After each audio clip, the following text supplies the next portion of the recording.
Warga Rusun Green Pramuka, Jakarta Timur berunjuk rasa berkaitan dengan adanya intimidasi yang dilakukan oleh pengelola rusun. Warga memprotes adanya tindakan pemaksaan biaya parkir. Bentrok terjadi antara penghuni Rusun Green Pramuka dan pihak pengamanan gedung. Dan ini merupakan buntut perbedaan pendapat antara pengelola dengan penghuni rusun. Pihak pengelola menganggap lahan parkir merupakan wilayah komersil. Sementara penghuni menilai lahan parkir yang tersedia merupakan hak warga Green Pramuka. Sejak menetap di sini, warga merasa bahwa lahan parkir merupakan salah satu fasilitas yang disediakan oleh pihak pengelola. Warga juga merasa telah memiliki member seharga Rp200.000 per bulan yang dapat digunakan sebagai akses parkir. Menurut warga, bukti intimidasi yang dilakukan pengelola adalah adanya mobil derek di sekitar lokasi.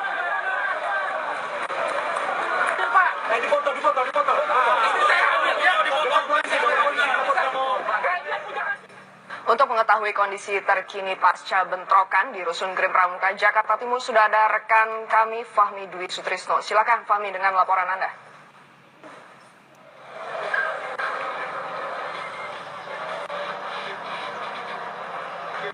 Fahmi? Oke. Siap. Pemirsa, saat ini kondisi situasi di apartemen Grand Pramuka City sudah mulai kondusif. Namun terlihat beberapa warga masih memadati area lokasi kejadian. Ya, setelah terjadi sempat ketegangan antara penghuni apartemen Grand Pramuka City dengan pihak pengelola gedung pada pukul 7 pagi hingga 10.30 tadi pagi. Kejadian bermula saat terhitung hari ini pihak pengelola gedung mulai memberlakukan tarif parkir per jam di areal komersil atau areal gedung apartemen Grand Pramuka City ini. Namun warga menolak dengan kehadiran tersebut karena alasannya warga harus membayar juga tarif parkir per bulannya atau member sebesar Rp200.000 per bulan untuk motor dan Rp100.000 dan Rp400.000 maksud kami per bulan untuk kendaraan mobil. Saat ini untuk mengetahui cerita detailnya kejadian bermula tadi pagi, saya sudah bersama dengan Pak Arsi Arianto selaku pemilik dari apartemen Grand Pramuka City ini. Pak Arsi, bisa Bapak ceritakan kejadian kronologis awal tadi bermula seperti apa, Pak? Oke, gesekan hari ini dan pertemuan hari ini antara warga dengan pengelola sebenarnya berawal dari tindakan paksa dari pengelola terhadap perparkiran di Green Pramuka City. Di sini jelas bahwa mereka melakukan tindakan paksa dan sepihak.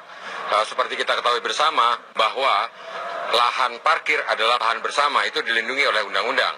Itu satu hal. Kemudian juga pengelola seharusnya memiliki izin pengelolaan apartemen dari gubernur. Jadi penolakan warga bukan hanya masalah rupiah yang kita bayarkan, tapi lebih ke arah bahwa lahan bersama tidak boleh dikomersialisasikan. Itu yang terjadi.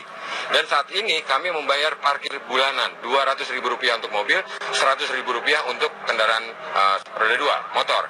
Sedangkan kami hanya dikasih di B2. Hanya boleh menurut mereka dipaksakan kami hanya di B2, which is tidak cukup untuk seluruh warga. Pada saat kami mau parkir di tempat lainnya dikenakan sebagai tarif komersial. Padahal jelas bahwa ini adalah lahan bersama, tidak boleh dikomersialisasikan. Jadi kami warga di sini menyatakan bahwa kami menolak terhadap keputusan kebijakan sepihak. Plus tambahan satu lagi juga, selama ini kebijakan yang dilakukan oleh pengelola PT MIP itu tanpa melakukan mediasi atau diskusi dengan warga. Sama sekali tidak. Mereka hanya menyatakan sepihak, harus ini, harus ini, harus ini, harus ini dengan alasannya House of Rule. Padahal itu kita tidak pernah mengetahuinya dan tidak pernah menyetujuinya. Seperti itu, Pak. Pak, sebelumnya pihak pengelola sudah mulai ada mediasi ke pihak pemilik rusun atau seperti apa? Oke, sebenarnya ini bukannya baru aja. Proses ini udah berjalan beberapa bulan terakhir ini. Kami pernah melakukan 3 kali pertemuan di bulan Maret dan bulan April kepada pengelola. Terus berujungnya di tanggal 5 April tahun 2016, kami ada pertemuan difasilitasi oleh Kabak Ops Jakarta Pusat dan Wakapolres Jakarta Pusat. Di situ beliau-beliau dari Polres menyatakan bahwa harus ada mediasi antara warga dengan PT MIP sebagai pengelola dengan tenggat waktu 30 April. Oke, kami sudah siap, kami sudah menunggu. Dan salah satu bagian daripada warga sudah bertanya kepada PT MIP, apakah kapan bisa terjadi mediasi, mencari titik temu. Jawaban dari Ibu Tuti, CS dari PT MIP mengatakan, ada SMS-nya mengatakan bahwa tidak perlu lagi terjadi pertemuan. Kami akan melaksanakan kebijakan ini, titik. Jadi mereka langsung menutup pintu. Hal ini juga sudah kami laporkan pada pihak kepolisian. Dan kebetulan hari ini juga kami kedatangan juga dari Komisi D, Bapak Pandapatan Sinaga. Kebetulan daerah pilihannya juga di sini. Tanggal 28 April, warga sudah melakukan audiensi dengan DPRD, Komisi D. Di situ ada Pak Panji, rapat dengar pendapat. Ya, rapat dengar pendapat. Ada Pak Panji, ada Ibu Neneng, ada Pak Pandapatan Sinaga, ada Pak Daulay, rapat resmi. Dan saat itu tanggal 28 April. Kemudian ditindaklanjuti oleh DPRD dengan sidak kunjungan ke lokasi pada tanggal 30 April. Menarik sekali, bapak-bapak terhormat tersebut bisa jalan kemana-mana. Tapi pada saat mau berkunjung ke customer service PT MIP, mereka dihalang-halangi. Bapak silakan aja lihat di YouTube, itu di situ ada jelas bahwa kejadian seperti apa. Ya pemirsa, jadi warga akan terus melakukan demo jika nantinya pihak pengelola gedung tidak atau masih memberlakukan tarif parkir per jamnya untuk penghuni rusun sendiri atau penghuni apartemen Grand Pramuka City dari Jakarta. Ya, saya kembalikan Anda ke studio. Baik, Fahmi. Terima kasih atas laporan Anda. Semoga ini tidak terulang lagi ya. Iya, mediasinya semoga berjalan dengan baik juga ya.